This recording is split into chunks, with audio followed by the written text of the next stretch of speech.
Palmieri scored between goals. Was that? I swear I heard Razor say that on the broadcast. Right now, I have to stop saying. Is that one better than the finishing the chicks? Oops, how about the volume on the computer? Which is worse. Would you rather hear the cursing one or the Right now, finished I chicks have to one? stop saying. He's going to finish his chicks. Just play them back to back. Right now, I have to stop saying. Don't put them together because that may come out wrong. Now that I think about it. That's a perfect way to start the post-game show. How about this? We were whining. I was whining about the schedule. Islanders having an extra day off and being fresh. Stars having to play a back-to-back after this break. Didn't matter. They won the game. Sweeping the weekend set in New York City metro area.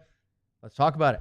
Luddy, John, me, Sam a little bit later from UBS Arena. It's the DLS Stars postgame show. Get ready, boys.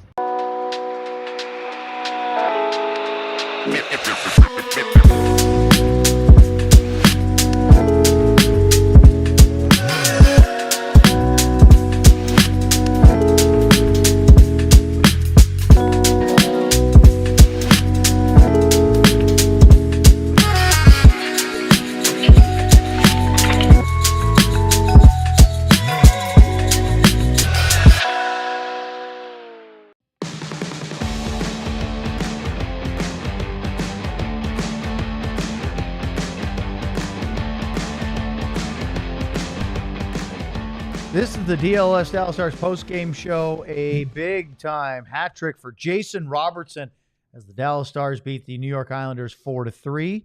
Luddy, I just pulled up our show chat on YouTube. My goodness, they were fired up, ready. They were going to town on the chat. We have 2 super chats. We just started. They had one before we even got on the air. What, did anything happen in tonight's game that's interesting? I think there's a few things to talk about. We're going to go through all this, but there's the good and the bad. The good is they win. Jason Robertson with a hat trick. The bad is they may have lost Lian Bichsel for a while. We don't know. It's a hit to the head. Casey Cizikas gets ejected with a match penalty. There could be supplemental discipline for this. Actually, I wouldn't be surprised if they did because it was clearly a check on the chin. That's a hit to the head. But the biggest concern for me is not about a potential suspension. It's what's the status of Lian Bichsel, who didn't return. Yeah, and you're right. It was right on the chin. I don't think it's a targeted kind of thing. I think it's a combination as we take a look at it here. It's a combination. I don't know if Bichsel looks around a second time to see him coming. Because usually he's ready for this. When you're a physical player, you better be ready to get hit because there's just payback in this league. The one thing I will say here, yes, the shoulder clearly right to the side of the head on the button. This is youth too. And a lot of times you have to know who you're playing against when you're on the ice. Casey Cizikas, not a big guy. He's not Lian Bichsel's size. Not many guys are.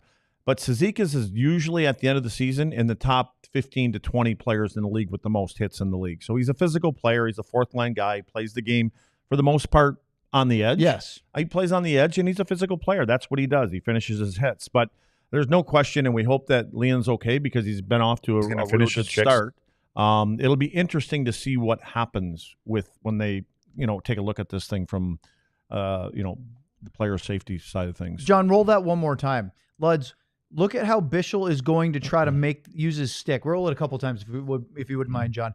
Bichsel is trying to use his stick to make a play on the puck. He exposes his chin. What he Cizikas never attempts to play the puck. Now, let me ask you if you agree with this. In a proper reversal, you are going in to play the puck. You stop the puck. You feel the contact coming, and you lean into it to get the hit.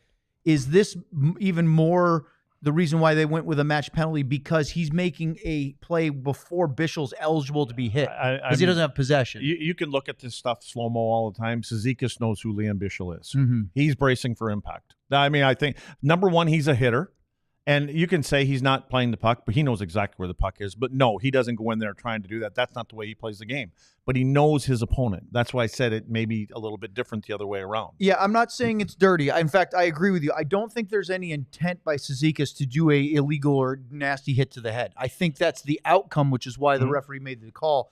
But what I'm simply saying is that if they go to review this, whether it was during the game or for supplementary discipline, I believe they'll look at that and say, Bichsel has not yet established possession, so he's not eligible to be hit. So in addition to being a check to the head. Now we're getting ticky-tacky because the puck is right there. It's close. But both of those guys could have touched the puck at the same time. But again, he's not making a play for it. So I just wonder from how the league looks at it, if that's part of it, it's a two-part. It may come with past history. Yes. I don't have no idea if Cizikas has been suspended before. The way he plays the game, it wouldn't surprise me if he's been called to the mat once or twice. I don't think he's ever had anything lengthy. I can hear the keys just spitting fire right now. It's harder to do with the mic stand in the way. But again, that's the way that guy plays the game. And generally he's got Matt and Martin on the other side when the big guys like Bichsel are there. And I think if Bichsel or Martin was out there on the ice like he normally is, not so much this year, but it would probably have been Matt Martin that's doing that, and Cizikas wouldn't be in that situation. So I'm just trying to put words together here so you can continue to read and see if you're doing great. You're not going to believe I have nothing else to say. So he's been fined at least once that I can find, but he was suspended for one game in April of 2022 for boarding then Carolina Hurricanes defenseman Brendan Smith. Dallas Stars Brendan Smith wasn't playing tonight. He was a healthy scratch.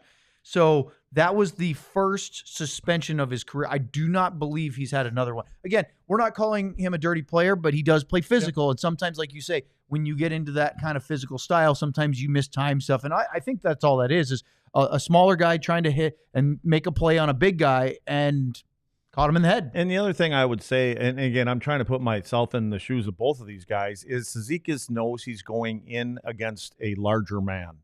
And you typically want to brace yourself, and you're bracing for impact. And they saw the highlights from last night. They saw the big hit that he had last night also. And he's driving up and in. He's a couple hits tonight too. Yeah. So, I mean, again, I think it's two guys going in. Lian doesn't really know exactly who he is. He's reaching in to probably play the puck. Doesn't expect Cizikas to drive through him. Cizikas, he now knows the kind of game he plays. The fallout to this is twofold. One, you're concerned about the health of Lian Bichsel, who didn't return. And again, head injuries, it could be he's fine and can play the next game, which is Tuesday night against Columbus, or it could be an extended absence. Anywhere in between, they are so unpredictable. And of course, you hope that he's all right. The other fallout is this ends up winning the game for the Dallas Stars because they scored twice on the power play. It was because they gave, well, actually, there's three things. Matt Dumba immediately jumps in and fights Casey Cizikas. Yep. This is the second game Dumba's had without the full bubble since his injury, which we still don't know what it was. We know it was not on the ice or in a game. And so here he is doing what we saw him do in the first couple of games. Remember they played against Minnesota and he fought Zach Bogosian, and I was surprised that he gave up, old teammates, and he gave up a few pounds and inches in size on him and did very well. Well, good on Dumba for standing up for Bichsel, and then because of that, he was given an instigator. So the Stars were down two defensemen for 17 minutes, 2, 5, and a 10, and it carried into the third period. But because of that, it actually cut 2 minutes of the 5-minute major power play down. So they played 4-on-4. But then on those 3 minutes, Luddy, usually when you get a major, you say, we got to score at least one. Be nice if you get a second one. They scored 2 in 3 minutes of power play time. And they were highlight reel goals. I mean, if there's a definition of tic-tac-toe, that's exactly what they were. And it was nice to see in all of that Rupe Hintz come out. And Rupe was skating. His passing, him and Robo seemed to be on the same page. One came from Bork, one of the goals tonight. The other one, Wyatt was on the ice, and the other one. So Rupe's slinging the puck around. But Robo, again, he gets that puck, and he gets it on his stick, and he gets it off his stick. The first goal that he scored, I thought it was a nice kind of timing as he comes into a shot on net, and he kind of gravitates to the net, and it's a timing thing. But the other ones, he just releases them. They're on his stick, and they're off. Boy, the chat is all fired up about this hit on Lian Bichsel, and we can understand why.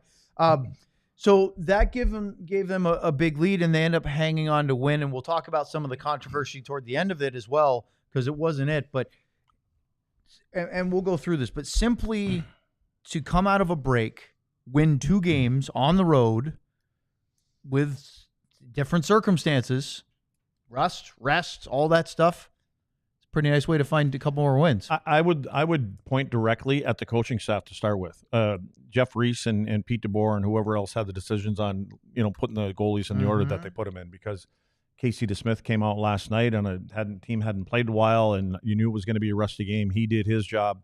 Jake had to make some great saves tonight. He was rested on a team that was tired coming into tonight's game, playing against a desperate Islanders team that's looking for some points and trying to do whatever they can to try to get into a playoff position. So, and Jake had to make some pretty big saves tonight, even though 3 of them got behind him. Before the game, you and I were talking, and I was telling you I looked at some stats for the Stars' road record this year. In the first 14 games of the season, they were, after having the best road record in the NHL last year, they were 6-8-0 in their first 14. That's under 500. They were -2 in the goals department on the road, 12 points out of a possible 28. It wasn't very good. It was uncharacteristic of this Stars team. Counting tonight, now 15 games since that 14-game stretch. So they played 29 overall, but the last 15, they are 11-3-1. That's 23 out of a possible 30 points, 767 point percentage in the last 15 road games, and they have outscored their opposition 54-36, which is a +18. Remember that first 14-game segment, -2. What strikes you about obviously they've gotten much better on the road. What's the difference? Immediately, the first thing I think of is the post-game pressers that Pete DeBoer did, and everything is fine. We're good. We're going to be okay. There was no panic in the game. In the games that they weren't playing well, there were some different players in the lineup. Things weren't going that well, and he just kept an even demeanor about himself. And in the comments, you as a player, you're coming out of games sometime going, we might get ripped for this one, and you never got any hint of any of that. And so I give him. He did that with the power play too early this season, when it was really struggling. And again, we talked about this in the beginning of the year. After a week or two, Spotter. Oh, Spotter's back. No. Harley again. Big night? Yeah. Big night with Robo? But like when you think about it, they had 4 or 5 new guys from that team last year that went on there. You talk about the road game, the team that they had, and there were some new bodies in there, new positions, guys in different spots, and new to a team and everything else that goes into that. And so you needed time for them to hopefully gel. We talked about Bork in the beginning, and where was he? Where was, now look at the goal he was part of again tonight. So it was just about give us some time. And, so he held the Wolves off, and here they are. We're going to do our recap in our next segment because we've already gone a big chunk of our first one just talking about some of the highlights or the major storylines. What about Jake Oettinger? Jake Oettinger, first start since the Four Nations run. He obviously wasn't resting, but he didn't play a lot of games. I did hear Pete and Sam kind of talk to us about it as well, how talented and challenging practices were with that level of teammates with Team USA. So it certainly wasn't a beach vacation, but how did you think he looked tonight? I thought he was good. I mean, all things considered, got 1 game in out of that whole stretch and not a lot of practice time probably. And you don't have, 10 extra guys out there to go through drills and shooting drills and things like that. And they're trying to get some rest, those guys are too. So, and there's elite players there, so if anything, maybe you're losing a little confidence sometimes. So, but again, I think it's all about preparation. I think for these goaltenders, and Jake is probably one of the ones that we always look at, it's between the ears, and he always seems to be mentally grounded and he's ready to go. He prepares himself the right way. So I would assume that he's been running this game through his mind, or the last game he didn't know if he was going to play or not. And so I think he plays the game in his mind before he even gets to it. One of the storylines at the start of the broadcast tonight in our pregame show was Logan Stankoven getting a healthy scratch for what we believe to be the first time in his NHL career. He missed a couple of games because of an injury earlier this year, but this we believe is the first time he's been a coach's decision healthy sit out. You keep saying believe because I did a video and I asked you before the video and you said, yeah, he hasn't been scratched. I don't think he was. Well, you remembered last year he wasn't. Well, I'm out there for saying it was his first healthy scratch. I say we believe because I'm doubting myself. You can look up all that other stuff on this little box over here. Couldn't you look that up before I did that video? No, because you did the video first. Yeah. But seriously, that was a big talking point. No Stankoven tonight. I thought Colin Blackwell came in and played a very good game. He did. And Sam Steele did. That line did again. I didn't notice Beck as much tonight. Maybe it's because the other 2 guys stood out. Colin Blackwell was all over it tonight. Yeah. So, there's a veteran guy that knows when I get my chance, I got to show that I'm not getting takeout the next time. And sometimes it's out of your control. But at least you play the way that you're supposed to. wins a big draw to get back to Steele, and Steele scores that first goal. So he did everything that he needed to do to say, you know what, we can't take him out next game. No, although they can, but he will. I don't think they'll sit Stankoven for another game. Don't you? I don't think they will either. I think one is okay, right? Yeah. And that's fine. Well, again, it's just sending a message that, we're giving you time and you're a good player and everything else, but somehow you got to find a way to put the puck in the net here. The question is Blackwell is pretty darn good. Do you really yank him out of the lineup? Maybe. Well, maybe. Or do you go with maybe Beck comes out? Yeah, but Beck's penalty killer, big guy. They like the way he plays. Hey, Logan can kill. Yeah. Blackwell can kill. Would you be stunned if they gave Logan 2 games off in a row because the lineup won? No, I wouldn't be stunned, but I don't think they want to lose. Well, I don't think you're going to lose Logan anyways, but I think message sent with a guy like that. Yeah. You know what I mean? So we'll see. It'd be an interest. Those are one of those tough decisions that having a good team gives your coach, and those are the kind of things that you say, those aren't easy, but you'd rather have those than trying to figure out how to get a win and can't keep your job that way. Up next, we'll go through the goals. We'll tell you all about the highlights of this one as the Stars beat the Islanders 4-3 on the DLLS Dallas Stars postgame show. First, we've got the perfect gift for the passionate sports fan in your life. Perhaps you've heard of Ice Shaker. Ice Shaker is now officially licensed with the NFL, NHL, NBA, NCAA, and MLB and will make the ideal gift. Created by the Gronkowski brothers, Ice Shaker has sold over 1 million bottles. They've changed the game with their workout bottles, and this is the bottle you've been looking for. Kitchen-grade stainless steel bottles that won't absorb odor like the plastic bottles do. Patented twist-in agitator that breaks up powders, but is silent when you shake it instead of that annoying ball. The agitator works as a strainer as well. Send us your logo or check out Custom Shop to customize your favorite bottle. Order your team-branded bottles today at iceshaker.com and use the code ALLCITY25 for 25% off your order. Ice Shaker. Show your support for your teams with the best branded workout bottles on the market. Ice Shaker. Let's talk about game time. This is the time of year where the games get really fun because it's on the push towards the trade deadline, the playoffs, the stretch run in both hockey, basketball. Major League Soccer just started this weekend. I know Luddy's is deeply invested in that already. Saw a couple of great defensive plays in Houston last night. But let's talk about how you get to those games, and you have to use Game Time. Game Time is, simply put, the best way to get tickets for events, and it makes it even easier with their feature called Game Time Picks, which filters out all the fluff to show you only incredible deals on great seats, so you don't have to waste time searching through thousands of tickets to find the best value. Game Time gives you curated deals to find the best price on great seats for sports, theater, concerts, comedy shows, you name it. And you can even get seat views from the venues in the app before you purchase. Take the guesswork out of buying tickets with Game Time. Download the Game Time app, create an account, and use the code DLLS for $20 off your first purchase. Terms apply. Again, create an account and redeem the code DLLS for $20 off. Download Game Time today. Last minute tickets, lowest price guaranteed. All right. Now let's talk about some goals in this one because we already told you the score. We told you about the big storyline with Lian Bichsel and Casey Cizikas. Now let's talk about how they got there. Sam Steele opened the scoring for the Dallas Stars, 2:10 into the hockey game. And when you're playing the second night of a back-to-back, your legs are usually there earlier than they are later. To get the lead is so important. Yeah, and again, like I said, it was a nice win by Blackwell on the faceoff. Wins it clean back to CC. CC gives a little bit of a little head shake and gets the puck up to the net early. Steele does a good job, and after you win that draw, he starts coming out of there and he heads directly to the net, and he's finding ways to pull it out of the pile and makes a little move and makes a nice little move to the left and puts it behind Sorokin. You were talking about Blackwell winning the draw, Steele scoring, and you said, I don't know if I noticed Beck as much. Well, guess who got the primary assist? Oscar Beck. So yeah, well, he wasn't doing anything but standing in front, so it's not like he tipped it over there. He was at the right spot. It hit him. Yeah, it hit him. Off a CC shot, but you know what? Steele responded well, and sometimes being a big guy standing in front of the net can be just enough. And he wasn't really in front of the net. They were out around the hash mark area. He was just tied up, and it was not. I think the reason that Steele had that time is because that battle wasn't going on at the top of the crease. It was out by just above the hash mark area.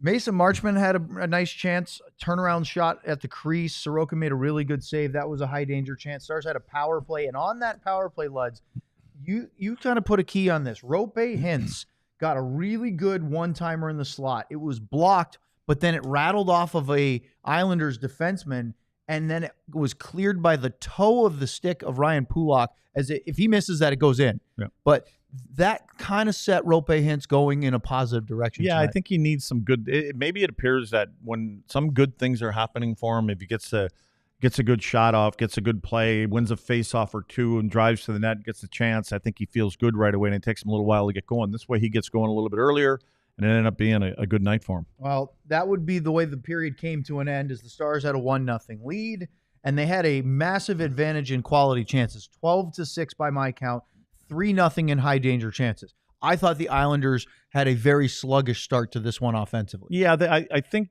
I look at how they played in the neutral zone. There's a lot of talk about how they defended and things like that, but it was like the beginning, they're playing not to win. They're playing not to lose, and we're going to wait for our chances. They were, even when they were down by a couple goals, I saw them sitting back in the neutral zone. I think sometimes they get too hung up on, being in that defensive posture, and then you got to be perfect about when you get your opportunities and you have to finish, and it didn't help them tonight. Second period, and Blackwell had a really nice play on a 3-on-2. How about Sam Steele with a little saucer pass back into the high slot, and Blackwell does a little toe drag and then shoots it. Good, really good save by Sorokin. And then they go the other way, and you don't criticize Esa Lindell's game very often, but as Engvall scores to tie it at 1 on this goofy little reach backhand poke that got through Jake Oettinger, you wondered if he could have done something different. Well, I think he could have. I think it was Colin Blackwell that was back checking on that forward. It went coming back at the blue line, and I think Esa went over to kind of knock it off his stick, and he overplayed it at times. Sometimes you have to just kind of back off a little, because when Esa goes to the wall and Blackwell's on the same player, now it gets chipped back to the middle of the ice. And all of a sudden, going from a 3-on-2.5 or so, now it goes to a 2-on-1.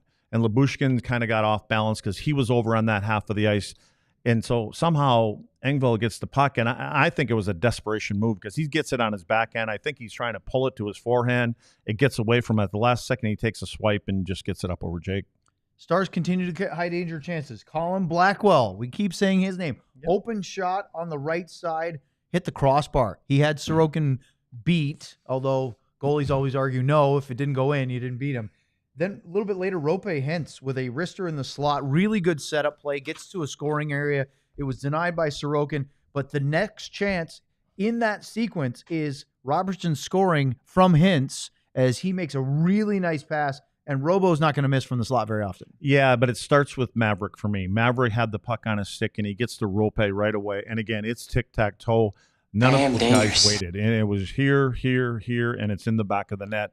I mean, it's just it's a highlight reel goal, not just the only one. There's going to be another one, too. That was Robo's first, 8:48. Well, 7 seconds later, Kyle Palmieri makes it 2-2. It's an incredible play, and it starts by a Tony DeAngelo long stretch pass, and Palmieri splits the D. But his balance to kind of go down, get up on one skate, and finish that upstairs, that was a really impressive goal. Yeah, but this is a set play. And John made a little video of this. And you can see, people are watching, and you can see what happens is Bichsel starts gravitating to his left. This is where DeAngelo has the puck. Palmieri, generally what happens on this play, it's a long stretch pass, and it's just a touch, and it goes into the zone. Right. Exactly what the defensemen are thinking. Dallas Stars are thinking the same thing. What happens, though, as soon as Bichsel starts to lean, all of a sudden Palmieri turns to his left. He gets his stick in the air, and they've done this before. Now, you don't see Matt Duchene in the picture either because he was out there with the left winger from the Islanders. Now, that's what opens up the middle of the ice. It's a perfect play. You know what I mean? You practice thing, most times there aren't any other guys on the ice. Palmieri catches it, then he falls, then somehow he gets back up, and then he just takes a little swing. Yeah, he takes a swing at it, and it's another little chip shot that gets over the shoulder of Jake. And credit to Palmieri to stay with it, but that's what opens up the middle of the ice. It's a set play off of a face-off that they generally just get the puck in and guys bite on it. I don't know, Luds, if he's always this good against everybody, but it seems like every time the Stars play the Islanders, Kyle Palmieri is in on the offense. I know he's one of the guys, along with Brock Nelson, who could be a rental if the Islanders decide to go that route. But for whatever reason, and I think it influences general managers, when a player is always good against a certain team, they say, man, he killed us. Maybe he could help us. Well, taking a look at Kyle Palmieri's career numbers, if I can find his name in this mess, 30 games, 6 goals, 10 points. That doesn't sound like much, but I swear every time we play them, he's either scoring or at least in on 3, 4, 5 chances. It's the only reason I said anything in the pregame show. Anytime I watch the Islanders, not necessarily against Dallas, but I always see him doing something to chip goals in, and he's around the net all the time. And obviously, from what we just saw there, he's got a great touch once he gets inside the hash marks. That was his 17th goal and 38th point of the season. That's not too shabby for a guy that will probably, depending on where he ends up, whether it's the Islanders or somewhere else, finish with 25 or 30 goals even. On a team that kind of based around not giving up goals. Yeah, that's really kind of defensive. where their thinking is. So that made it 2-2. And then we had first, Jake made a really good save on a rebound as Brock Nelson gets the puck, and it's on a rebound, and it kicks her. It's a tip play by Holmstrom. It goes behind the net, comes around to the right side, and Jake comes sliding right to left and catches the shot by Nelson. And this is one where I believe Lyubushkin was trying to block it, and it somehow got underneath him, and Jake still was able to make himself big. I don't know if he saw the puck, but he made the save. It looked like it came out and it hit him in the right pad, like it went underneath Lyubushkin. I don't think Lyubushkin got anything, but all of a sudden you just see it start squirting out the other side. So Lyubushkin made the right play, to go down and do that, and Jake does too, and I think that was fortunate. But again, with Jake's size, he gets his pads down all the time, and he finds a way to keep it out of that net there. So then we have the Cizikas hit on Bichsel. We already broke that down in our first segment. Stars go on the power play after 2 minutes of 4-on-4 where nothing really happened as far as scoring chances. And Robo scores his first power play goal of the night, second goal of the period. And it was a tic-tac-toe, Duchene to Hintz to Robertson into the net, and they have a 3-2 lead. Yeah, these things, the more often we see number 95 being part of it. But this is where I see Rupe. They're on the same page. And when you slow that video down and you pause it before Hintz even gets the puck from Duchene, he's already found where Robo is. And that's what good players do. Robo, again, buys a little time, finds a little space, sees where the open ice is prior. He's doing that while Duchene has the puck. And then that way, Hintz can see where he's going to. And he can see he's down. He kind of slides up a little bit, finds him right in that soft spot. And again, Robo gets in there. He keeps it on the ice, and he just beats the goaltender sheer by on his stick and off immediately. The power play continues because it's major, so the time doesn't come off. And less than 2 minutes later, Robertson scores again. Right before that, Wyatt had a grade A chance as he gets set up by Duchene in the slot. Sorokin made a really good save. Robertson on the rebound at the crease. Easy finish for him, as he makes it his third of the night, hat trick for him, fourth career hat trick, 23rd goal of the season. Johnston and Duchene the assist. And let me tell you, Matt Duchene with 2 assists tonight extends his personal point streak to 4 games. So does Maverick Bourque. But listen to this numbers: 5 goals, 5 assists, 10 points in his last 4 games. And he's still trying to make a point to Team Canada. Yeah, he is. And he surged to the top of the Stars scoring list because Robertson had passed him briefly.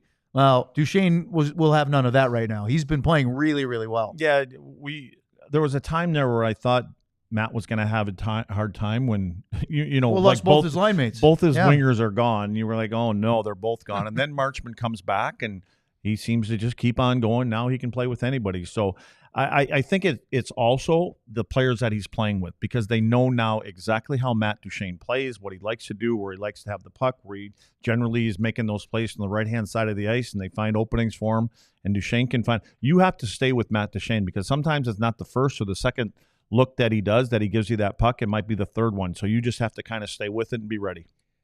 The rest of the period, there was a power play for the Islanders, and J.G. Pajot had a fantastic chance on a rebound. Bo Horvat took a shot from like the top of the left circle. Oettinger made the save.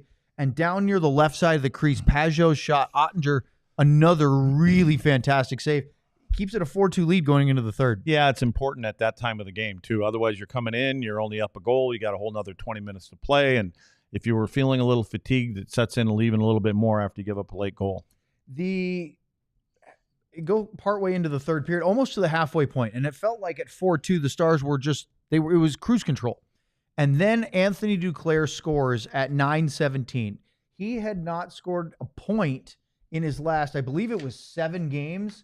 Yep, 7 games, 0 points. Second goal in his last 19. He has not been producing in the last 19-20 games the way that the Islanders need. And he's part of the reason why this team has not been as good is because they just don't score enough. Yeah, and he was brought in. I think Lou really believed in Duclair, and he had a rough start and injuries and things like that. But his speed is what really separates him from a lot of players. And it was a perfect example on this goal. There was a lot of puck watching going on in this one. Duclair's the one that takes the shot. Yep. And then everybody kind of stares at the net. There's 2 Dallas Stars players. There's a couple of the players from the Islanders. Everybody's looking at Jake. And then Duclair just kind of slides in behind, just comes around to Jake's left and slides it in on him. And he gets his own rebound and scores and makes it 4-3, turns it interesting. Ryan Pulock then has all day in the slot to hold his backswing like John Daly and then cranks a 87-mile-an-hour slap shot. I actually think Jake made it look really easy, which it's not, but from the hash marks, he read it very well with the blocker. And then we get a goal. J.G. Pajot scores in the slot. Referee immediately waves it off, and then they take a look at it. But they don't take a look at it because the Islanders, they used their timeout to try to delay. It's not a bad decision by they were trying to give Patrick as much time as they could to have some nuggets to actually call it and take a look at it, but there was no way. I mean, so what did you see on the play? Engvall makes contact with Dumba. Was there enough there on Oettinger? Well, Dumba's not trying to fight him, right? So he's not trying to fight that. And so Engvall basically takes himself in there. And I think he was I believe that Engvall thought that he was going to get some resistance from Dumba. And so he was going to have to lean on him in order to get to the top of the crease. Dumba doesn't really do a lot. So the next thing you know, Engvall's standing inside. His both skates are in the paint. Tries to step out. Nothing with Jake. I think Jake got bumped into a little bit, but not much, and that would have been from Dumba. And again, when you look at Patrick Waugh and the guys on the bench over there, they're like, yeah, we can call a timeout, but we're not going to be able to manufacture They really anything. wanted to, and I think this is a really good reason why they have that penalty of 2-minute bench minor if you get it wrong, because otherwise, when it first came in, it was only a risk of your timeout. If it was just burning your timeout, they would have challenged that. They would have had to look at it for 5 minutes, and there would have been no consequences for a frivolous challenge. So I think that rule is really good, and they know it's hard, Luds, to overturn. What was there, about 4 minutes ago? 4.5 minutes ago? And it's hard to overturn goaltender interference unless it is clear and obvious, and that's the way the NHL wrote this rule. They want the obvious ones overturned, and if it's gray, let the referees call it on the ice. Yeah. Well, again, you're thinking 4 minutes to go. We call it.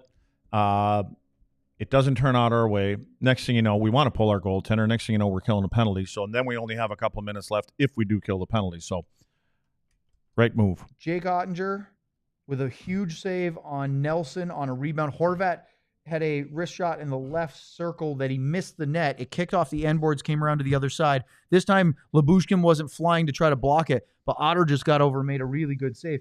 Then they get a power play because of a slashing penalty on Oscar Beck, and they get 0 scoring chances. I thought that was the best penalty kill of the night for Dallas. It was, and the right guys are out there again doing the job. But again, I think that the Islanders they move it around, your enemy becomes the clock, and they're looking for that perfect play. And their power play is not very good this year. It's the worst in the league. And so you would think that you want to get more shots and get some bodies going there and try to outnumber somebody somewhere in front of the net. That's our recap. Stars win, and as I go through that, I went, wow, Otter made some pretty darn important saves throughout the game. 38, 25, 26, something like that. The final numbers for the Stars goalie tonight was 38 shots faced, 35 saves. Yeah. Guess who got another one right, John? I'm muted. Are you going to credit yourself because you did the read, or me because I plugged it into the read for you? You did the plug, so I'm just the mouthpiece there. You're the brains, so you got it right. Listen, I picked the Mo Salah one and got it right from last night. You get all the credit for that. Well done. I think that's 2 pre-games in a row, right? Yes. I come from a state where sports gambling was legal, so I'm not new to this whole like betting more or less or any if of that you're stuff, listening to the sleeper reads during our pre-game shows, if you're listening during our regular ones, if it's Sam picking, maybe you want to think twice. But if John and I are doing this, listen to Mr. Anderson over here. He's not just in the Matrix. Up next, we got a lot of super chats. Let's get to it here on the Dallas Stars. Let's get ready, boys. DLS Stars postgame show. Rugged Road is dedicated to creating innovative and durable outdoor gear for adventurers who demand the best. Our products are designed with the highest quality materials and craftsmanship, ensuring they perform in the toughest conditions. Whether you're on land or water, Rugged Road gear is built to accompany you on every adventure. One of the most unique features is its ability to always float upright. Crafted to handle the toughest environments, our coolers are built to last, ensuring they can keep up with any adventure. The coolers are guaranteed to keep their contents cool for up to 7 days. Perfect for a variety of outdoor activities, from fishing to tubing to camping and tailgating. These coolers are designed to meet the needs of every outdoor or sports enthusiast. So gear up for your next adventure with Rugged Road coolers. Durable, reliable, and built to be used. Rugged Road is your ultimate outdoor companion. Head over to ruggedroadoutdoors.com and use code DLLS for 10% off. And Luddy can attest to it keeping it cold, because we had a Christmas office party and they left some stuff in there, and for about a week. And it was cold. It was still ice cold. Ice cold. Gotta hand it to him. Let's talk about Saturday Neon. Started by two college buddies, Saturday Neon makes officially licensed collegiate logo LED neon signs, perfect for your home office, dorm room, fan cave, or bar. Check out their new Essentials collection featuring almost 50 of the biggest schools across the country and counting for only $75. Check out their Texas, A&M, Texas Tech, Oklahoma State signs, and many, many more. Unlike traditional neon signs, these LED signs won't break or shatter, but they still give you that classic uniform glow that you know and love. LEDs last up to 100,000 hours, so you'll be enjoying your sign for years to come. Super easy to install using the provided hardware or with 3M command strips. Plus, low voltage, they don't get hot, always safe to the touch, and a perfect gift. Head over to SaturdayNeon.com and use the code DLLS for 10% off your favorite sign. All right. Are you ready for a gauntlet of Super Chats that were pouring in before we even went on the air? Let them pour. All right. Fire away, John. 1 second. No, he wasn't ready. I have to arrange all the stuff when we come out of break. He's still hungover from that Super Bowl trip he had to make. It was a tough trip to New Orleans, I tell Some you guys what. can't recover. Yeah, I know. Well, it's tough too, because he's got to get us back from our read and all the clocks, and then there's 9,000 overlays on the screen that I need to deal with that are on 9 different pages. He needs a couple more hands. Let's go to the first one, a Robertson and Ludwig from I Love Misty 1985. Definitely more of a nail-biter than one would expect with a Robo Hattie, but good on the Stars for getting the win, especially with D-men dropping like flies. Also, would this help Robo's Olympic hopes? Take that wish. So that's a reference to Greg Wyshynski, who writes for ESPN, saying that he's in like the 4th tier of consideration for Team USA. I think he's dead wrong with that, Luds. I think that maybe by December 1st, that was the case, because Robo had a really rough start to the season.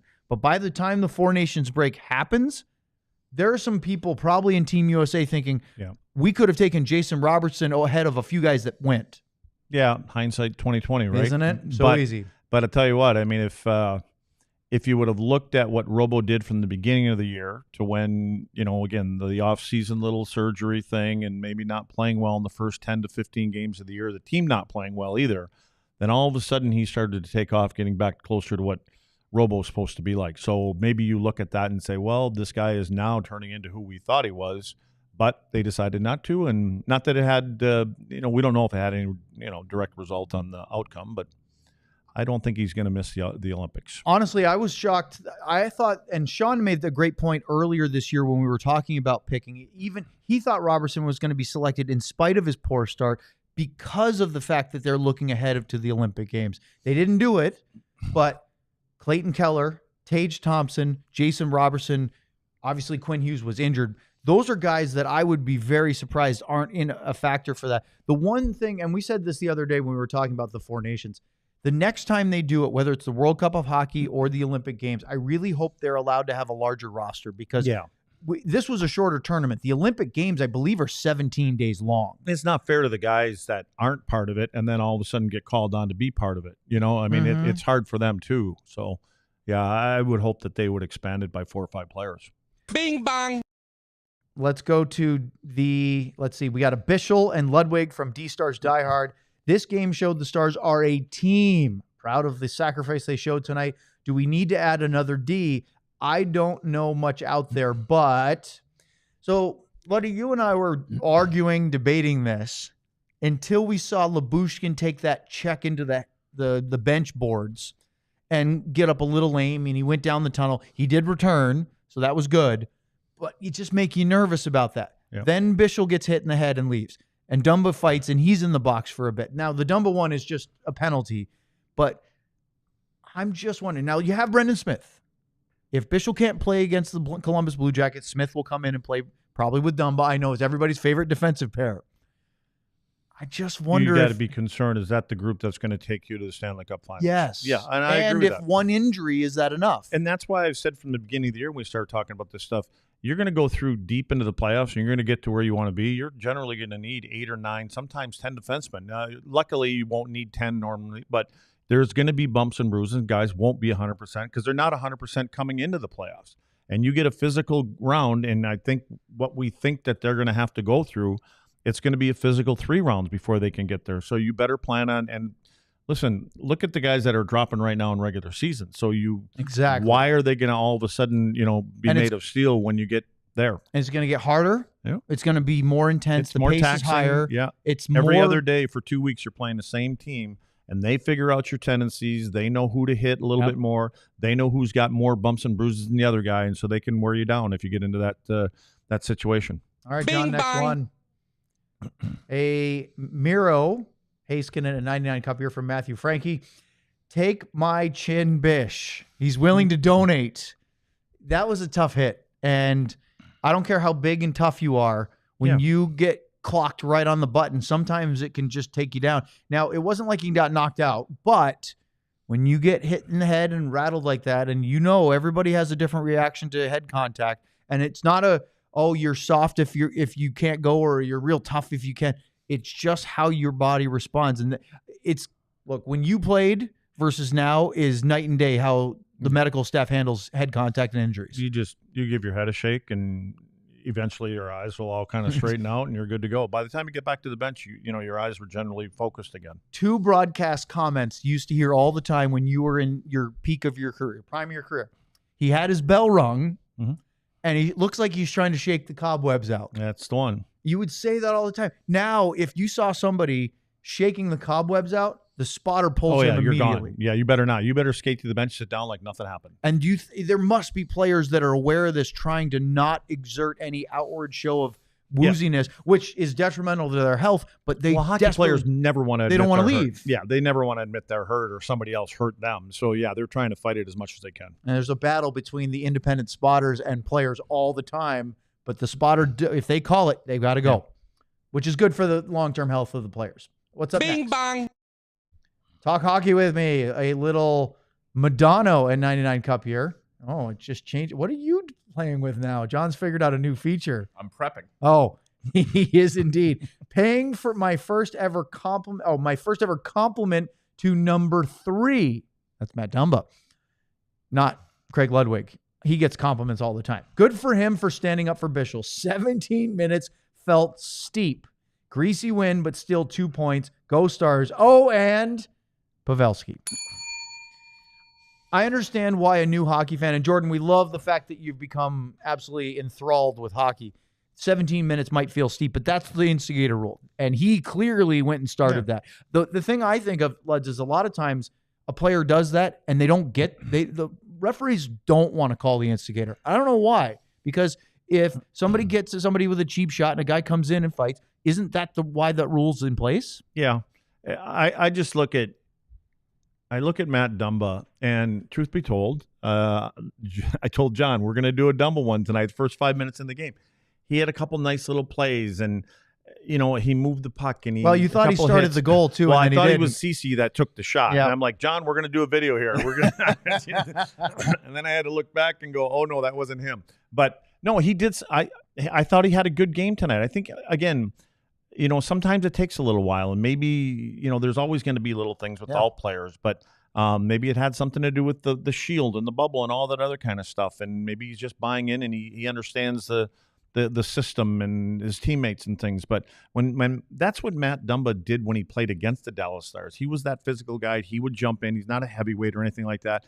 Great shot, good speed. I think the main thing through the year has been decisions. And sometimes you kind of over try because you want to fit in and you want to do other things, and you just got to kind of settle in, do your little things. So maybe he's accepted, he's at number 5 or 6 right here, and he's just doing little things and trying to keep it simple, stupid. You know, you accused me of being full of sugar honey iced tea when I made the sort of serious comment that maybe Dumba wearing the bubble was hindering his style of play. Because, yeah, you can throw a hit, but you can't really mix it up because you're not going to fight with the full shield on because, again, you're coming back from an injury, so you don't want to take that hit. That's why you're wearing that protection. And then, you know, a guy who respects the league and the sort of unwritten code of guys that are enforcers, you either have to take off the helmet if you have a bubble or you're just not going to get involved in one. So I just think, as you said, being able to play with that style and maybe he'll make some bad decisions and we'll be right back on the dumping on Dumba. But the last couple games, I think he's been pretty good. See, the whole thing with the bubble, you pretty much know when you're going to play another team after that game. You know if you're playing them in a week or 2 weeks or 3 weeks. All you do in that case there, you say, I'll be back. We'll be back in 2 weeks. I won't have this thing off. Yeah. I promise you. I'll reciprocate. Which works out well when you play a team 2, 3, 4, or 3 or 4 times a year. But when you only see them once or twice, well, usually twice. And you say, I'll see you next year. Yeah, next year. So that's a long meet you memory. At the bar after the game. Try that. Let's do another one. Michael Moore, a Masterton and a 99 Cup year. 8-1-1 in the last at 10 with key players. I believe he means in the last 10 games. Michael might have been enjoying this game a little bit too much. Yeah, 8-1-1 in the last 10 with key players out. Are the Stars in the perfect spot? They seem to be under the national radar, and Vegas has them at plus 111, plus 1,100, I can't read, to win the Cup. Do they need one more trade for a defenseman? We already talked about the defenseman. But, Luddy, I do think that a lot of national media are aware of the Dallas Stars. They're not a surprise team, but they're not the ones getting a lot of the conversation because again, geographically, they're not in the middle of a lot of the fray. Well, it's happening now more because every day that these guys do their shows and things like that, they see Dallas overall in the top 3 or 4 or 5 teams, and it's just like they're there all the time. It's hard not to talk about them now. And I'll tell you what, I think the Dallas Stars, I think the players, they're okay with them not talking about it. We never cared that they don't mention you. Like, we'll be there at the end. They'll talk about you at the right time, and I think sometimes it's nice to fly under the radar a little bit. John, if we have more, I would have put a hold on because we have to get to an ad break, but we can take more Super Chats when we talk to Sam next here on the DLS Dallas Stars postgame show.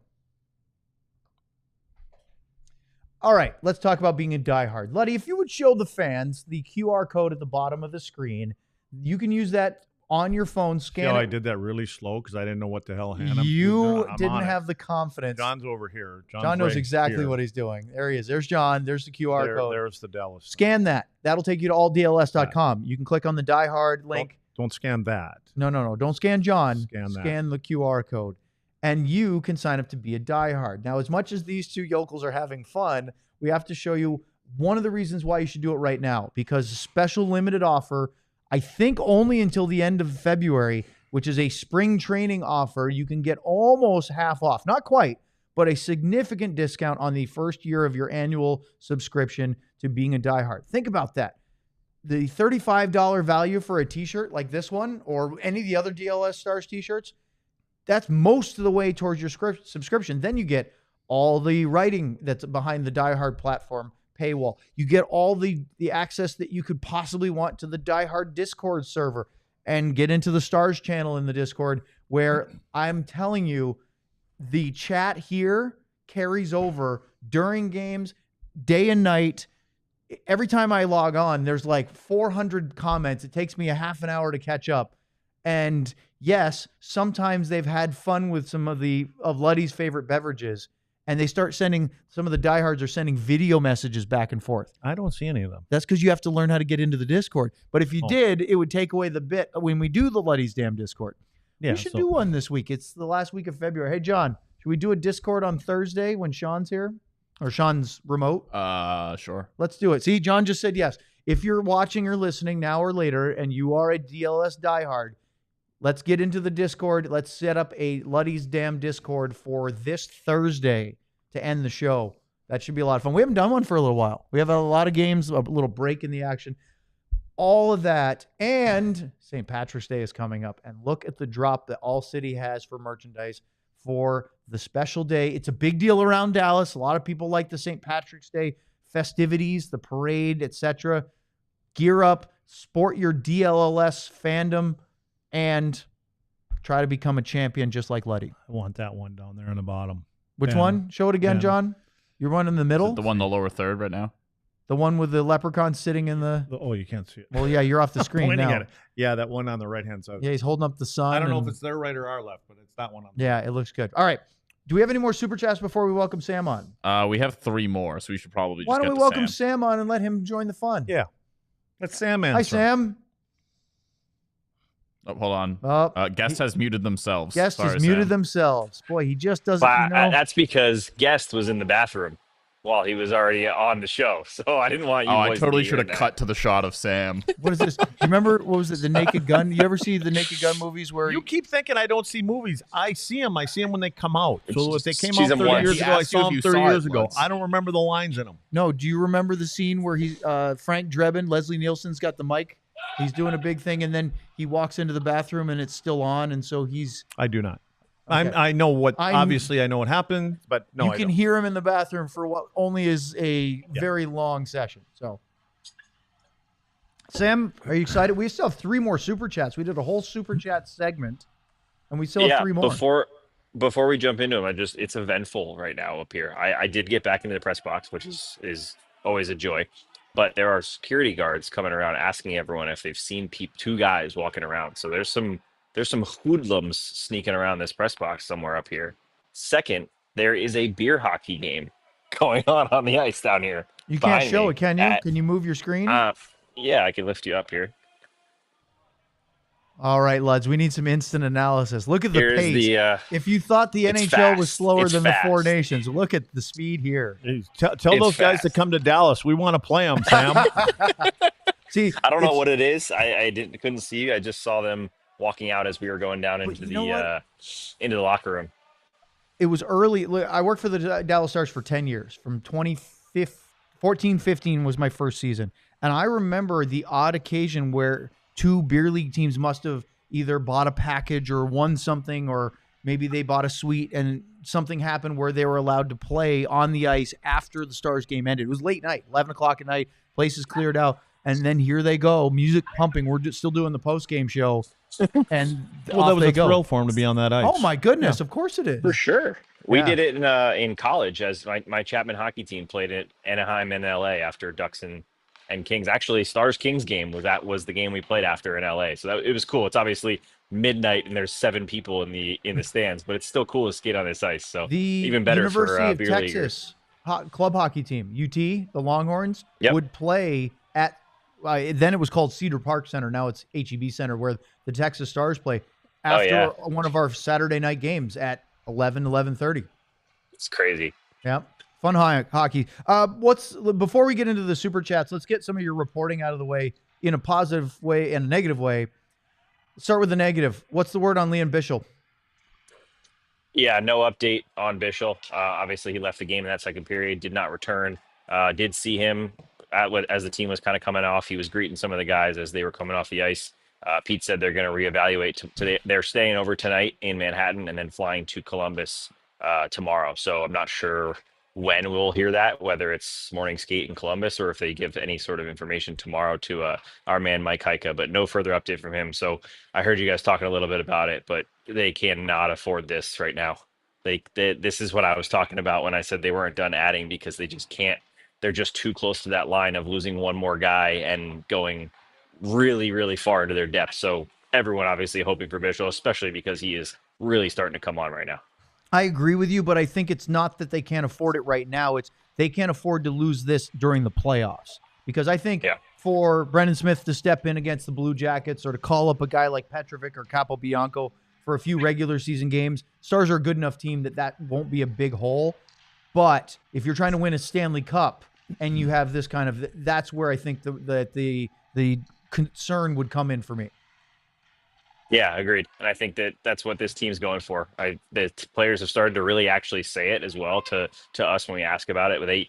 They want to play their best hockey when the playoffs start. They don't want to be playing their best hockey in November, December, January. They want this team to all come together and be playing because they've done it before. They've showed they can be really good earlier in the year or in March and then kind of hit a wall maybe somewhere in the playoffs. They want everything to be building to that playoffs, and that's the goal. So you're right. If it's a week that he doesn't play, it's not the end of the world, but that's the hope, is that it's nothing more than that. Hey, Sam, let's switch gears just for a second. Since you're in the house there has been some rumors out there for the last few weeks, maybe being interested in a Brock Nelson. Your thoughts on watching him play tonight? Yeah, he honestly didn't look very good. Thank you. He had a few scoring chances. Yeah, he had a few scoring chances, and he really fumbled them. He threw that late shot right back into Oettinger, who was scrambling well out of the play. He had another one on a 2-on-1 where he could have just either shot it right off the pass or quickly handled it and shot it, and he kind of fumbled it a little bit, and he didn't look great in the tournament, Four Nations as well. So not that that's saying he's not a great player. He's shown that he can put up points and he can be a very good player. But at the moment, he is not, I imagine, the top of the list for some teams, because he's definitely not hitting his stride right now. What do you, Jason Robertson, on the positive side? What did you hear from postgame? Because obviously that was a huge second period for Robo that won the game for the Stars. Yeah, he was all smiles. It was funny. I'm not sure you guys already heard that Nick Robertson also scored 2 goals for Toronto in the second period. So that's 5 goals for the Robertson family in the second periods tonight. So he was laughing about that. But the main thing he said was, wait, he knew about it, or did you tell him that? No, he knew about it. He had heard right when they came off. How about right that? Before they did don't the TV. Waste a lot of time, do they? They all have their phones. The Toronto game ended a little earlier, so I'm sure. Oh, we watched the end of it. Wait till you see the non-offside call at the end of that game. Oh boy. We were wondering if he was going to get the Hattie on an empty net or something and complete the double Hattie for the Robertson family. But no, everybody was excited for him. He said, look, it's been a while. We know that Robertson was not his best at the beginning of the season, and now he's just on an absolute tear. And not only him, but how good were those first 2 goals? The passing plays were just ridiculous to set those up. Just tic-tac-toe, opening the defense, finding the open man, and it made it look easy. I mean, his goals were basically dunks on the end of them. And he talked about how that when you have those plays, it's not just media or fans making a big deal out of a pretty goal. Those bring energy to your group within the game and after the game. They bring energy to everyone within your group. It's an exciting thing to happen. And so he was excited about that, excited about getting the hat trick. And I asked him, I said, did you see the 2 hats that came on the ice? Because there were 2, literally 2 that came down from a section right behind the bench. And he said, oh, yeah, I saw it. I said, that's got to be just exhilarating. He was cracking up about it, saying that, it's been a while. So no matter how many hats come down, it's exciting. But it's good for this team to have him going, right? I mean, I said he was going to be one of the more important players down the stretch here, and he's starting it off decently well. Well, Luds, we were talking about it yesterday, that the first line really didn't show out real well as a group. Individually, Wyatt was okay. Robo was all right. He had a couple chances. Hintz was rough. Tonight, all 3 I thought were really good. Yeah, I was saying, Sam, it seems like in order for Rupe to have a good, complete game, something good needs to happen to him early. Like a couple passes that connect, a couple scoring chances, and then his feet get to go, and then he starts to feel good about the game, and then whoever he's playing with, it seems to snowball across, through that line. Yeah, absolutely. It's a confidence thing. I think he's a confident player, or someone that needs confidence. And we've talked a ton about confidence over and over again, but it's a real thing. You maybe a puck bounces over your stick early on, and then that we talked about last night, how he was floating a little bit, and that can happen with him once in a while. You don't notice him for a whole game. The thing for Rope that he's actually spoken about, coaches have talked about, is finding a way to become not become Sidney Crosby, but have that Sidney Crosby effect, where even when you're not having a good game, you still find a way to impact it. That can be penalty killing, that can be face-offs, that can be defensive, or it can be, being quiet for 52 minutes and then scoring a big goal in the third period, or scoring an overtime winner. And that's where Rope Hintz can maybe take that next step to become the really elite player, is to have that ability, because you don't want it to be a hot and cold. You don't want to see him disappear for 3 games and then have a game where he has 4 points. You'd rather him have 1 point every night than those explosions, right? But I actually asked him and Pete something.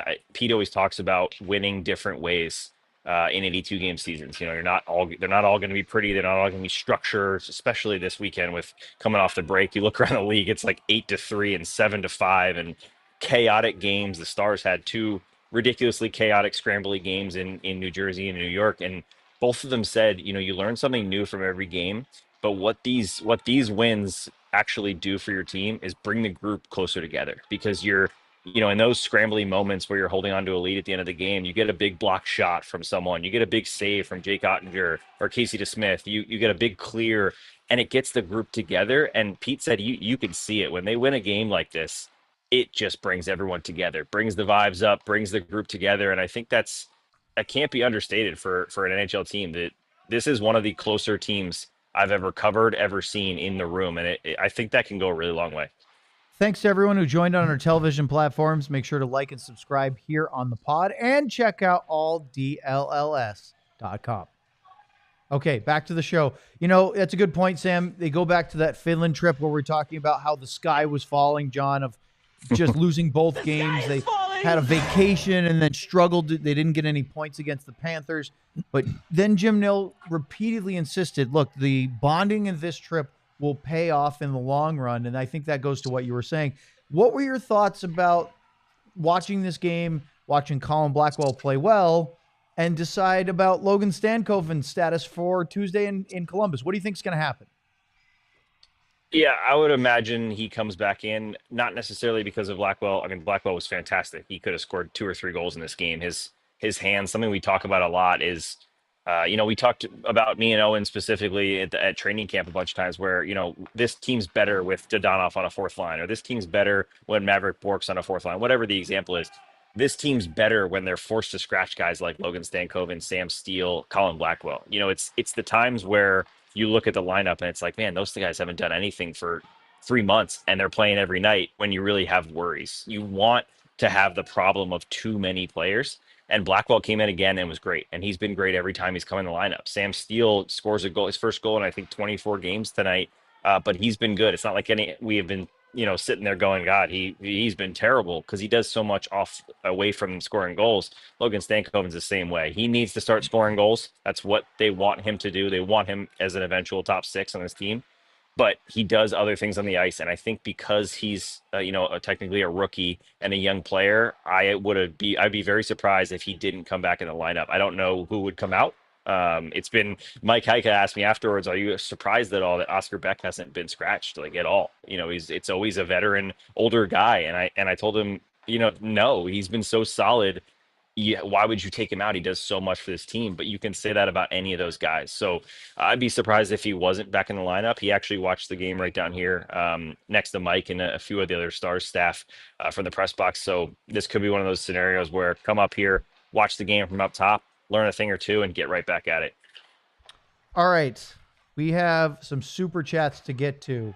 So buckle up, because we are in segment 2 of super chats. It's been a fun one tonight. I love it. Where do we even leave off? Was it Michael Moore's? Michael Moore had 2. I think we did one of them.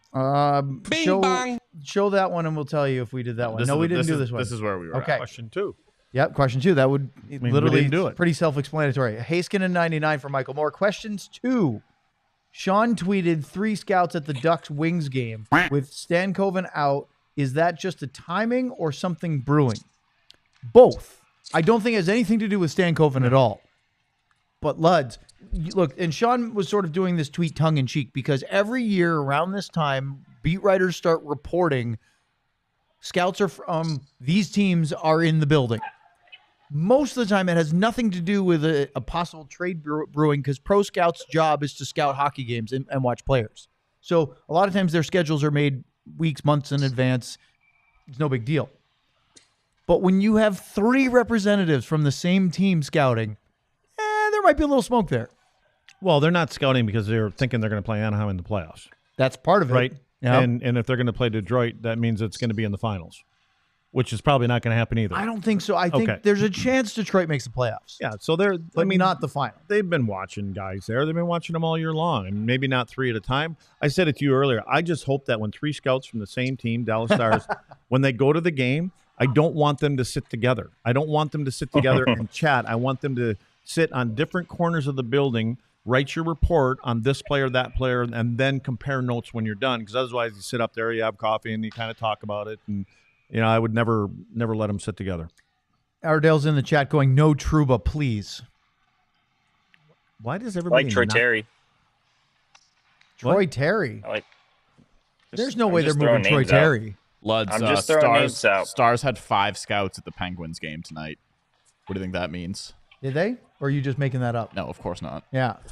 5 is a lot. I saw the Erik Karlsson in Luds' eyes grow grow bigger I and immediately bigger. was thinking of Sid. I wasn't going to Eric. See, I was thinking more of Malkin. I don't think there were That's 5 Crosby. fans at the Penguins game Malkin's too tonight. old and slow. Isn't he hurt still? I don't know. I don't even know. All right, let's go to the next one. Get ready, boys. Reed Thomas with a Haskin and 9. Now, that's a very common super chat number. What letter grade would y'all give Granlund and CC so far? Well, it's kind of a short, small sample size with Granlund. And CC. I would give them both Bs, B pluses. I'm not going to give them an A, but I don't think that they deserve a C. I think they fit in well. They've done what we expected them to do. I really like Granlund. I think he can play anywhere. Very rarely do you see him take a shift off. He can be down below the bottom of the circle in front of the opponent's net, and next thing you know, he's chasing somebody down in the neutral zone. So he plays hard. He's got a head on his shoulders. He plays like a little tank. He's not afraid to go to the middle of the ice. And for CC, I think he's been better than what I thought. I expected to see more of an offensive kind of a guy just because of some of the teams he played with. And when you go to offensive teams and they bring in a defenseman to that team, and I just kind of, they're bringing him in for a little more offense. But I think he's been very good on the defensive side of things also. After watching Granlund of the Four Nations, I'm really excited to see him when the playoffs start because I actually think he's a great player, but I think his game is suited like Dodonov's in a way for that style and that play, and I think he gets elevated when time and space and pace go up, and there's pace goes up, time and space goes down. He seems to thrive in that, and I think I'm more excited about Granlund after what I saw him for Team Finland than I was just at the trade. They're grinder kind of guys with offensive touch. Mm-hmm. They continue to churn. Their legs keep on going. They go into the hard areas. They can drive down the wall. They can pull up and stop on a dime and get pucks to the net. Must be a big goal going on the big goal. Buried it 1-0 for the boys. Finally on the board. Are there any scouts from the Stars there, Sam? Squirrel is broken. No scouts. There are no scouts here at the moment. But speaking of Squirrel, I have something interesting for all of our DLLs. This is called listeners. a non sequitur. Squirrel. This is a non sequitur. At the game yesterday, I told you guys I had a bunch of family, and a bunch of people kept saying "Go Stars" because Katie was wearing a Stars jersey and my dad was wearing a sweatshirt, and they kind of jokingly yelled, "You got to listen to the DLS podcast." And they stopped. Big group of like 5 Stars fans. They stopped and said, "What we do? We love that podcast." So we are coast to coast, gentlemen. That's in Newark, New Jersey. They're listening to the DLS. Did they know the squirrel reference? Wait, no, they didn't know the squirrel doesn't mean squirrel now? No, it does. They did say they love. He just used they did that as say a they segue. love Hot Sam. Oh, okay. They said they love Commando he just wanted to get Sam Hot Sam in there. You know what it is? No, I don't. Over we need the a other picture two. of Sam looking off camera as a T-shirt with saying "squirrel," like just squirrel. It'll be perfect. Squirrel. Yeah, just like that. See, There you I go. have squirrels at our place, and I ran out there one night. I thought it was a bobcat up there. You have big squirrels? squirrel. Oh, it's big. Wow. Yeah, it's big. And usually naturally, squirrels and Kim's feeding bobcats them. are not confused for one another. No, I'm just talking about how loud it was. That's a big squirrel. Lutz a wasn't big talking squirrel. about outside. He has squirrels inside his house as pets. He has pet squirrels. Yeah. You letting Sam stay over now? Sam's welcome anytime. He's There you never go. around. Ardell. I want to go in the hot tub. Bichsel Oettinger. Jake and the penalty kill held the line tonight. Jake gave up 3 goals and still finished with a .919 save percentage. Not too shabby. Yeah, he was really, really solid tonight. Got any more to add to that? Bing bang. Ardell just has another super chat, so he has something to add. Ardell with a Ben.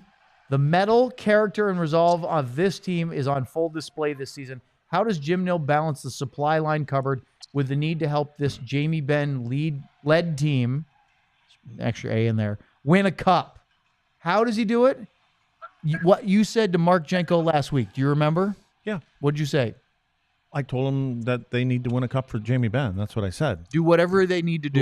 Whatever you need to Whatever do. it takes. Jenko, I mean, I agree with Ardell. I think Jamie's been a warrior for this team, and he does some hard things at hard times, and Again, you rally around guys like that. And I think that Jim Nill and Mark Janko and Tom Ghilardi, they're looking, if they can add someone that's going to, boost this club in the right direction, I think they will. They'll find a way to do it. Well, if you remember, Sean said the other day, and I will echo his sentiments, the Stars don't have a lot in the supply line right now. Right. Their prospect pool for guys not currently in the NHL is not highly regarded. That's not a slight on anybody in the AHL right now or any draft picks that are playing junior hockey or in college, unsigned players that haven't joined yet. But as far as being highly late-rated blue chippers, there aren't many, because the most recent run was Bourque, Stankoven, and Bichsel. And they're all playing games for the NHL team right now. Hardly before that. They've done well at elevating these guys over a number of seasons. The next player will be probably a guy like Emil Hemming, who they drafted in the first round. He's playing in the OHL. And, he tracks out as a guy, at least right now from what we're hearing, as a middle to bottom six kind of guy. And that's okay. But they don't have, and you're not going to, when you consecutively go to the conference finals and you're deep in playoffs, you're not going to have the top picks in the draft and have this huge prospect pool. You're picking 32 every year, right? Or 31. Yeah. And that's okay. But you also need to supplement with guys. Picking up Sam Steele's a huge part of that, right? You get a guy in Colin Blackwell, having Oscar Beck come up, who, very good pick. He's not a top 10 overall pick, but he's really good. And that's how you supplement that supply line while still trying to get a Jamie Benn led team to a Stanley Cup. And you're not trying to put together a bunch of individuals. You're trying to put a group of 20 that plow through from round to round to round and wear teams down and, do the hard things, because it takes the hard things and the hard players to get you over that hump. Hey, Sam, Luddy and I were talking about Maverick Bourque, and I wanted to ask you and Luds this. Looking back at the beginning of this season, Logan Stankoven had a very nice start to the year, ripping out of the gates with some points. And Luddy kept saying, I just don't see the hype of Maverick Bourque. 56, 57 games into the season now. Feels like the tables have turned and flip-flopped. You agree?